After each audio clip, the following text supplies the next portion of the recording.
Hello aspirant, biosphere के series में आप सभी का स्वागत है। अब तक हमने लगभग 6 से 7 एपिसोड आपके लिए बना चुके हैं। प्रीलिम्स के हिसाब से और मेंस एग्ज़ाम के हिसाब से बायोस्फीयर रिजर्व कितने इम्पोर्टेंट है अपने लिए, उन सब के ऊपर हमने डिटेल से बात की है। अब आज हम बायोस्फीयर की अगली कड़ी में बात करने जा रहे हैं अष्टकमार अमरकंटक बायोस्फीयर रिजर्व। ये बायोस्फीयर रिजर्व कहाँ पर है, इसकी भौगोलिक विशेषताएँ क्या है, इसका पूरे पारिस्थितिकी तंत्र पर क्या महत्व है, इसके ऊपर विस्तार पूर्वक हम जानेंगे। सबसे पहले अगर इसकी बात की जाए तो ये मध्य प्रदेश राज्य में स्थित है। मध्य प्रदेश और छत्तीसगढ़ के दोनों के बीच की जो बाउंड्री है वहाँ पर ये स्थित है। तो जैसा कि आप मैप में देख सकते हो। अब इसके ऊपर विस्तार पूर्वक बात करते हैं। ये स्थिति क्या है इसकी, कहाँ से ये शुरू हुआ था, कैसे इसका विकास धीरे धीरे बढ़ते हुए आज वर्तमान समय तक पहुँच पाया है। अष्टकमार अमरकंटक बायोस्फीयर रिजर्व 2005 में स्थापित ये मध्य प्रदेश और छत्तीसगढ़ में फैले लगभग 3835.51 वर्ग किलोमीटर को कवर करता है।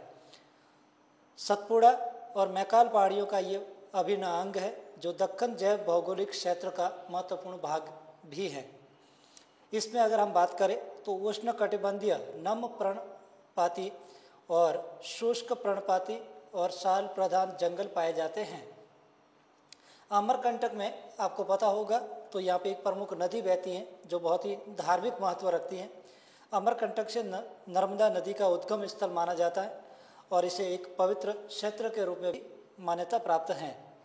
ऐतिहासिक रूप से अगर बात की जाए तो ये बायोस्फीयर रिजर्व हमारे लिए क्यों महत्वपूर्ण हो जाता है, तो हमें कुछ अवशेष या कुछ तथ्य हमें ऐतिहासिक रूप से भी देखने को मिलेंगे।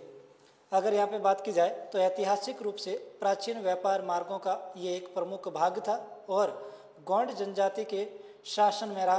बाद में ब्रिटिश प्रशासन के अधीन में ये क्षेत्र है वो आया। बंगाल टाइगर और भारतीय गौर और विशाल गिलहरी जैसे दुर्लभ संकटग्रस्त प्रजातियाँ यहाँ का प्रमुख आवास स्थल को संरक्षित करती है। इस आवास की मान और मर्यादा को बढ़ाती हैं। अगर हम इसके भौगोलिक विस्तार की बात की जाए तो इसमें कौन सी पर्वत श्रृंखलाएँ आएंगी, कौन सी यहाँ से बहने वाली नदियाँ आएगी, कौन सी नदियाँ यहाँ से गुजरने वाली हैं, उनके ऊपर भी एक दृष्टि डालते हैं। सबसे पहले प्रमुख पर्वत श्रृंखला यहाँ पे कौन कौन सी हैं। अगर हम पर्वत श्रृंखला की बात करें तो मैकाल पहाड़ियों का ये एक भाग है जो सतपुड़ा पर्वत माला का विस्तार भी है। ये नर्मदा और सोन नदी घाटियों का विभाजित करने वाला जल संभर भी है, यानी कि दो भागों को डिवाइड करने के लिए कौन कौन सी नदियाँ, तो नर्मदा और सोन नदियों को विभाजित करने वाला एक स्थल भी है। सबसे ऊंचा शिखर अगर यहाँ पे देखोगे तो धूपगढ़ मिलेगा, लगभग 1350 मीटर की ऊंचाई पर स्थित हैं। यहाँ से निकलने वाली प्रमुख नदियों की बात की जाए जो आपको कहीं ना कहीं प्रीलिम्स के हिसाब से महत्वपूर्ण हो जाती है, खास तौर पे मेंस पे तो होने वाली है, परंतु फिर भी प्रीलिम्स के हिसाब में आपको पूछी जा सकती है कि कौन कौन सी नदी है वो यहाँ से निकलती है, यहाँ से गुजरती है, यहाँ से बहती है। तो हम एक बार उनको भी देख लेते हैं। सबसे पहले नर्मदा नदी का आपने सुना होगा और नर्मदा बचाओ आंदोलन भी इसके उपलक्ष्य में चला था। तो आप विस्तार पूर्वक जानते होंगे कि नर्मदा बचाओ आंदोलन भी क्या था और यहाँ पर भी नर्मदा नदी की बात है वो की गई है। तो भारत की एक पवित्र नदी के रूप में मान्यता प्राप्त है इसको, जो अमरकंटक से निकलती है। उसके बाद सोन नदी जो हमारी जो गंगा है उसकी सहायक नदी है जो मैकाल पहाड़ियों से निकलती हैं। उसके बाद अगली नदी है वो है जोहेला नदी, सोन नदी की सहायक नदी है, मैकाल पहाड़ियों से ये भी निकलती हैं। अब यहाँ पे बात करते हैं यहाँ से बहने वाली कौन कौन सी नदियाँ हैं। तो यहाँ पे 3 प्रकार की नदियाँ हैं वो बहती हैं। उन 3 नदियों के नाम है, यहाँ से बहने वाली 3 प्रकार की नदियाँ हैं और उन 3 नदियों के नाम है मैनियार नदी, लीलागर नदी और शिवनाथ नदी। ये यहाँ की 3 बहने वाली नदियाँ हैं।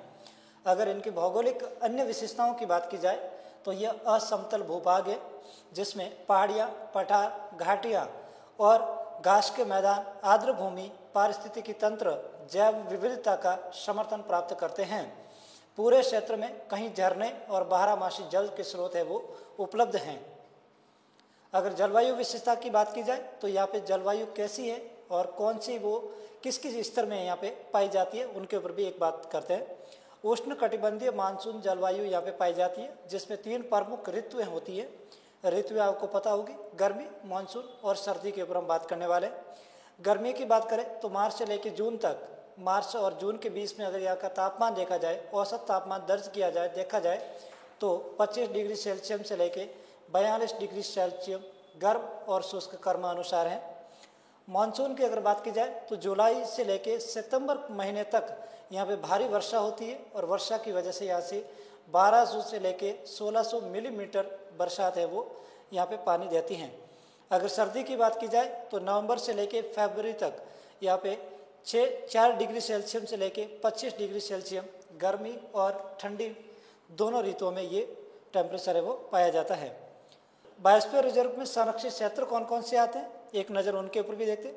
तो अशोककुमार वन्यजीव अभ्यारण्य 550 वर्ग क्षेत्र में फैला प्रोजेक्ट टाइगर का एक भाग है। अमरकंटक पठार संरक्षण क्षेत्र दुर्लभ पौधों और धार्मिक धरोहर का संरक्षण करता हुआ नजर आ रहा है। बफर और संक्रमण क्षेत्र की अगर बात की जाए तो इसमें वन और समुदाय के द्वारा प्रतिबंधित क्षेत्र भी है वो शामिल है।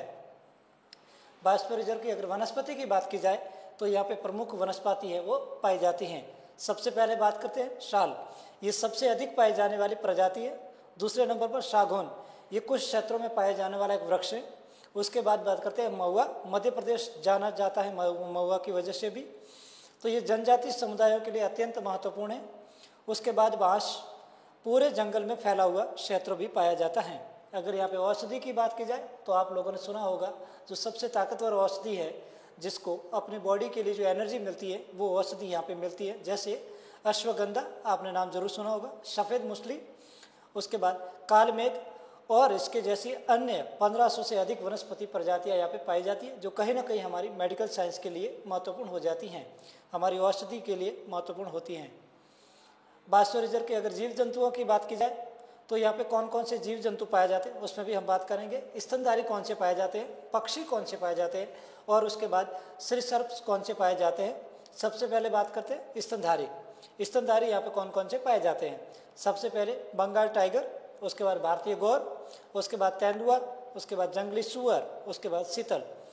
अगर उसके बाद यहाँ पे बर्ड्स की बात की जाए कौन कौन से पक्षी हैं तो भारतीय मोर, मालाबार, पैक्ट हॉर्नबिल यहाँ पे पाया जाता है, क्रेस्टेड सरपेंट ईगल भी यहाँ पे पाया जाता है। अगर हम सरीसृप की बात करें, रेप्टाइल्स की बात करें तो भारतीय कोबरा यहाँ पे उपस्थित है, मॉनिटर लिजार्ड भी देखने को मिलेगा और कॉमन क्रेट की भी संख्या देखी गई है। बायोस्फीयर रिजर्व में रहने वाली जनजातियाँ कौन कौन सी है तो ये जनजातियाँ कहीं ना कहीं महत्वपूर्ण हो जाती है। हम अभी लगातार 3 एपिसोड में जनसंख्याओं के ऊपर थोड़ी विस्तार पूर्वक बात कर रहे हैं। तो जनसंख्याओं का अपना एक महत्व होता है हर एक बायोस्फीयर रिजर्व को संरक्षित करने में, उसको बचाने के लिए। यहाँ पे भी आपको 3 प्रकार की जनजातियाँ हैं वो मिलेगी। सबसे पहले बैगा जनजाति, आपने सुना होगा, पारंपरिक जंगल प्रबंधन और झूम खेती के लिए प्रसिद्ध है। इनका कार्य क्या है, पारंपरिक जो है उनका क्या काम है, जंगल को मैनेजमेंट करना, फॉरेस्ट मैनेजमेंट करना, उसके बाद झूम खेती करना, यानी कि एक ही जगह पर रह के खेती करना, फिर दूसरी जगह चलते जाना और उस जगह को जरा के आगे की तरफ बढ़ना। उसके बाद गौंड जनजाति सबसे बड़ी जनजाति समूह है और कृषि और हस्तशिल्प में माहिर है, निपुण है। उसके बाद बात आती है कोल जनजाति जो परंपरागत रूप से किसान और वनों उपज संग्रहता है। इनका काम है कि यहाँ पे परंपरागत रूप से किसान और वनों उपज के संग्रह करते हैं, उसके आधार पे अपने जीवन की आजीविका को भी चलाते हैं। अगर यहाँ पे संरक्षित प्रयास की बात की जाए, कौन कौन से संरक्षित प्रयास किए गए हैं तो सबसे पहले देखते हैं भारत सरकार के द्वारा कौन सी पहल की गई है और अंतर्राष्ट्रीय स्तर पर या वैश्विक स्तर पर इस क्षेत्र को बचाने के लिए क्या क्या कार्यरत जारी है। सबसे पहले देखते हैं भारत के द्वारा की गई पहले कौन कौन सी है तो एक नज़र उनके ऊपर भी। बायोस्फीयर रिजर्व प्रोग्राम 1986 में, इसे 2005 में UNESCO man and biosphere reserve programme के तहत मान्यता प्राप्त हुई थी।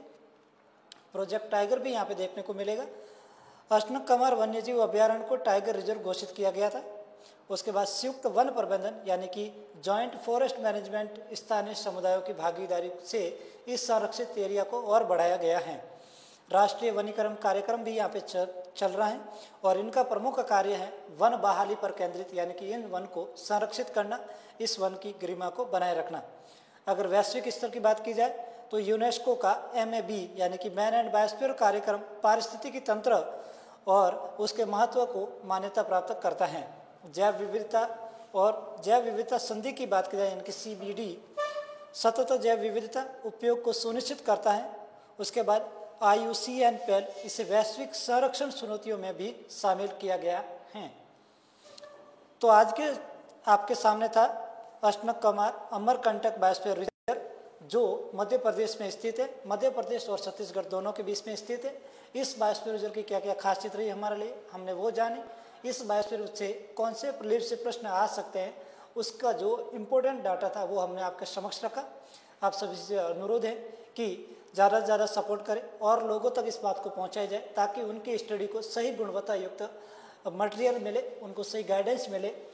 तो आप हमारे YouTube चैनल को सब्सक्राइब कर दीजिएगा, उसके बेल आइकन को भी दबा दीजिएगा और अपने दोस्तों के साथ जरूर साझा कीजिएगा। आपका एक कदम किसी की सफलता सुनिश्चित कर सकता है।